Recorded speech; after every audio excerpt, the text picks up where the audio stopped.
महाराष्ट्र चुनाव के नतीजों से पहले ही बीजेपी ने हार मान ली है। एनडीए को समझ में आ चुका है कि वो चुनाव नहीं जीत रही है। यानी जिस तरह के सर्वे रिपोर्ट्स आ रहे हैं, अब उन सर्वे रिपोर्ट्स पर एनडीए को भी भरोसा होता जा रहा है।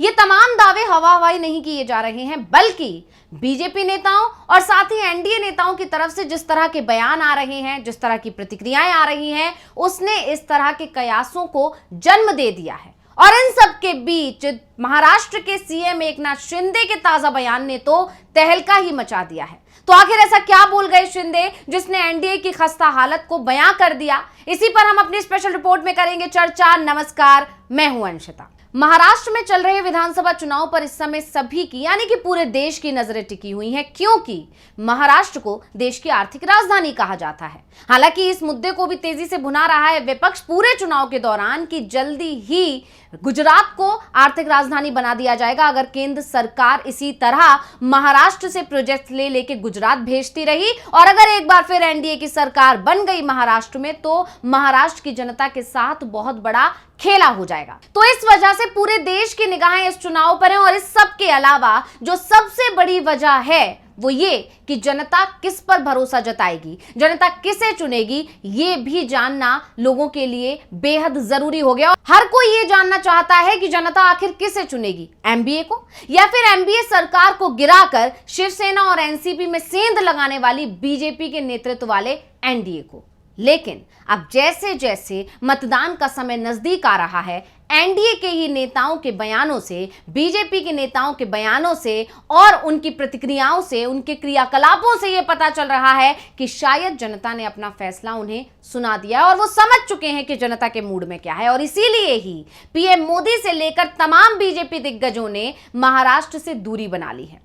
20 तारीख को महाराष्ट्र में मतदान है, आप सभी जानते हैं, लेकिन चुनाव प्रचार थमने से पहले ही दिग्गजों ने महाराष्ट्र छोड़ दिया है। पीएम मोदी तो विदेश दौरे पर निकल गए हैं, वो नाइजीरिया पहुंच गए हैं। इसी तरह गृह मंत्री अमित शाह ने भी अपनी रैलियां रद्द कर दी। बता दें कि केंद्रीय गृह मंत्री अमित शाह की महाराष्ट्र में 17 नवंबर को 4 चुनावी रैलियां प्रस्तावित थी।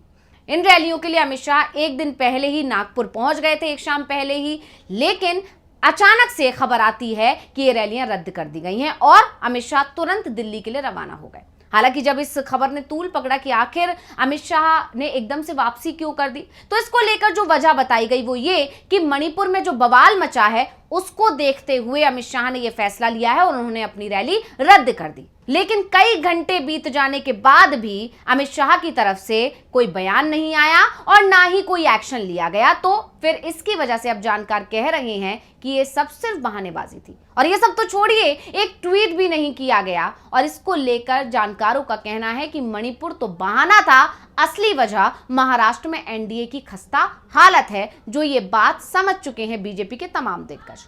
तो मणिपुर में हालात तो पिछले 6 दिन से बिगड़े हुए हैं, लेकिन इसके बावजूद पीएम मोदी और अमित शाह दोनों ही महाराष्ट्र में लगातार रैलियां कर रहे थे। लेकिन आखिरी समय में अचानक ही अमित शाह दिल्ली चले गए और पीएम मोदी विदेश दौरे पर निकल गए। तो जिस तरह से मतदान से 4 दिन पहले ही पीएम ने और गृह मंत्री ने चुनावी राज्य से दूरी बना ली है, उसी को लेकर चर्चाओं का बाजार तो गरमाया हुआ था ही।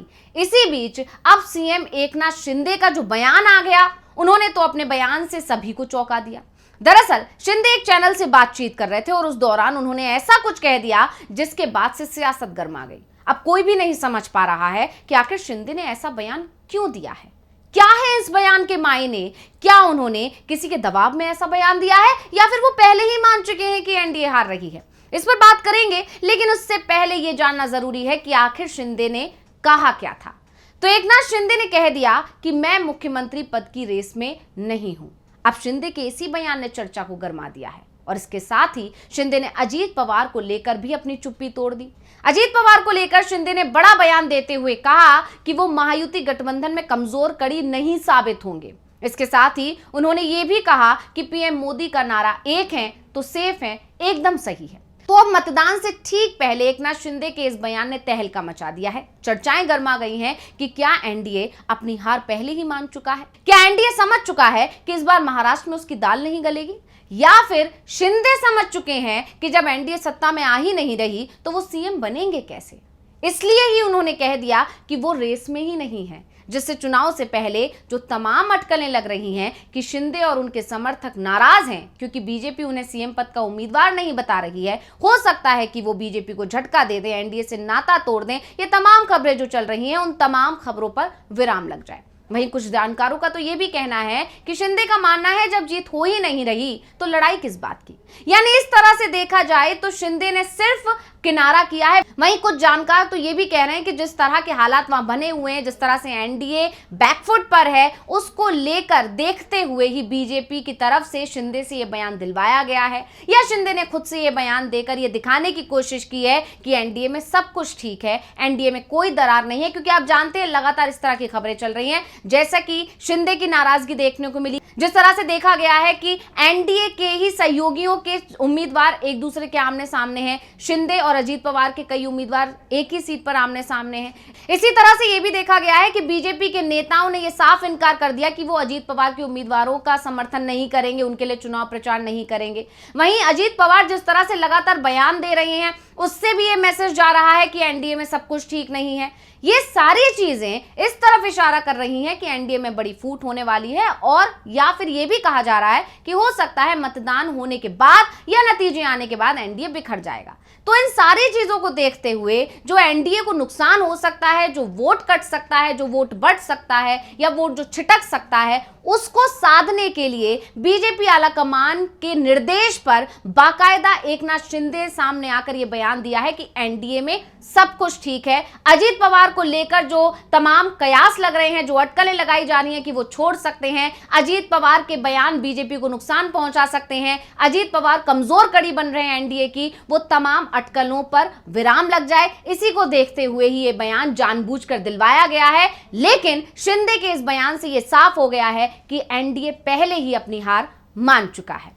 तो ये रिपोर्ट आपको कैसी लगी, हमें कमेंट करके अपनी राय जरूर दीजिएगा। इसी के साथ मुझे दीजिए इजाजत। देखते रहिए डीबी लाइव। नमस्कार। हमारे चैनल से जुड़े रहने के लिए YouTube पर टाइप करें डीबी लाइव, सब्सक्राइब बटन को क्लिक करें और बेल आइकन को दबाना न भूलें ताकि खबरें आप तक पहुंचती रहें। देखते रहिए डीबी लाइव, क्योंकि यहाँ हैं खबरें लगातार। हमारे चैनल से जुड़े रहने के लिए YouTube पर टाइप करें डीबी लाइव, सब्सक्राइब बटन को क्लिक करें और बेल आइकन को दबाना न भूलें ताकि खबरें आप तक पहुंचती रहें। देखते रहिए डीबी लाइव, क्योंकि यहाँ हैं खबरें लगातार।